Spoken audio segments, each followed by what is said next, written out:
வைத்த இடம் எங்களுக்கு தெரியவில்லை. கவனியுங்கள், அவரை வைத்த இடம் எங்களுக்கு தெரியவில்லை. அடுத்த அந்த வசனம் போட்டிருக்குது, அவளை வைத்த இடம் எங்களுக்கு தெரியவில்லை. அடுத்த ஒரு வார்த்தை 5ஆம் வசனம், கண்டான் ஆனாலும் உள்ளே போகவில்லை. 5ஆம் வசனம், கண்டான் ஆனாலும் அவன் உள்ளே போகவில்லை. ரொம்ப நேரம் இல்லாதனால திரும்ப சொல்லுகிறேன், எங்களுக்கு தெரியவில்லை என்றாள். அடுத்து சீஷன் சொன்னார், அதாவது ஆனாலும் உள்ளே போகவில்லை. எல்லாரும் கவனிங்க. எல்லாரும், முதல் குறிப்பு, உயிர்த்தெழுதல் குழப்பங்களை மாற்றினது. தெரியவில்லை எங்களுக்கு.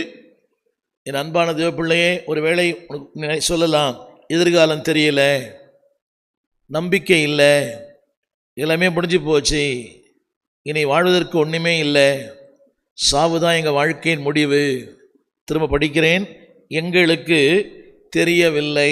கவனியுங்கள், இதை யார் சொல்லுகிறது என்று கேட்டால், ஆண்டவரை தெரிந்தவர்கள் சொல்லுகிறார்கள், எங்களுக்கு தெரியவில்லை. ஒருவேளை உண்மையாக இருக்கலாம். பல நேரங்களில் we don't know what's happening. என்னை சுற்றி நடக்குது, ஜெபிக்கிறேனே, வேதம் வாசிக்கிறேனே, ஊழியம் செய்கிறேனே, ஆண்டவரை பின்பற்றுகிறேனே, ஆண்டவருக்காக பல தியாகங்களை செய்திருக்கிறேனே, உறவுகளை விட்டேனே.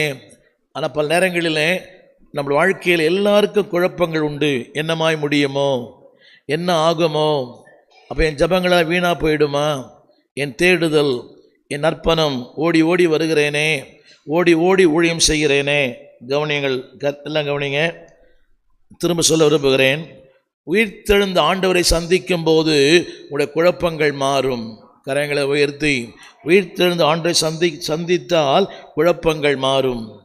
கவனிங்க, குழப்பங்கள் மாற வேண்டுமா, இயேசுவை சந்தியுங்கள். நல்லா கவனிங்க, குழப்பம் இல்லாத வாழ்க்கை இல்லை. ஒரு முதலாளி, இன்னைக்கு இருக்கிற இந்திய அரசாங்கத்துக்கு பெரிய குழப்பம், அமெரிக்காவிலே குழப்பம், ஏனைய நாடுகளிலே குழப்பம், ஐரோப்பிய நாடுகள் முழுவதும் குழப்பம், மத்திய கிழக்கு நாடுகள் இருக்கிறதுல செல்வ சீமானா இருக்கிற எண்ணெய் கிணறுகள், அவங்களெல்லாம் ஒரு குழப்பம். உலகம் முழுக்க அந்த குழப்பம் இருக்கிறது. ஆனால் இந்த குழப்பங்கள் மாற வேண்டுமானால் மீட் ஜீசஸ், இயேசுவை சந்தித்தால் குழப்பங்கள் மாறும். கரங்களை உயர்த்தி, குழப்பங்கள் உண்டுதான். என்ன ஆகுமோ, ஏதாகுமோ, திருமணமாகவில்லையே, குழந்தை பாக்கியம் இல்லையே, வேலை இல்லையே, தொழில் நஷ்டம் ஏற்பட்டு